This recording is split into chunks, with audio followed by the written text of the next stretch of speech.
একটা পরিস্থিতিতে দুটি টিমের মাঝে হাতে গেমিং আর হাত ধুয়াই তারাই ফাইটে আছে। তো রাইট নাও বলাটা বেশ মুশকিল কি হবে, কারণ এক প্রকার জগা খিচুড়ি সিনারিও তৈরি হয়েছে। যে যেভাবেই পারছেন যাদের মতো পারছেন ডমিনেট করছেন। লং ডিস্টেন্স থেকে আলিফ তার কিন্তু ভিডিও নিতে ভুলছেন না, একের পর একটা স্নাইপিং চার্জে ডমিনেট হচ্ছে আমাদের মিস্টার ত্রিপোলার স্কোয়াড। একদমই শক পেয়েছে এই মুহূর্তে শুরু তাই ফুল টিমের আউট হবে কিনা জানি না, নিজে আউট নিয়েছে বাট এই মুহূর্তে লং ডিস্টেন্সের সাপোর্টটা পুরোপুরি দিতে চাই টিমকে, বাট মিস্টার ত্রিপোলার স্কোয়াড তাদের সামনে খানিকটা খুঁজে বাধ্য হলো Bangladesh top one.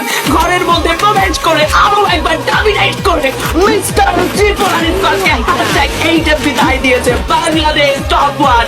What a fantastic domination Bangladesh top one, nice. আলিফান প্রান্ত পুরো মোমেন্টটাকে ঘুরিয়ে দিল এবং ব্লাডি ব্যান আর জারা গেমিংদের ফুল শোকে সে ডমিনেট করতে বাধ্য করলো।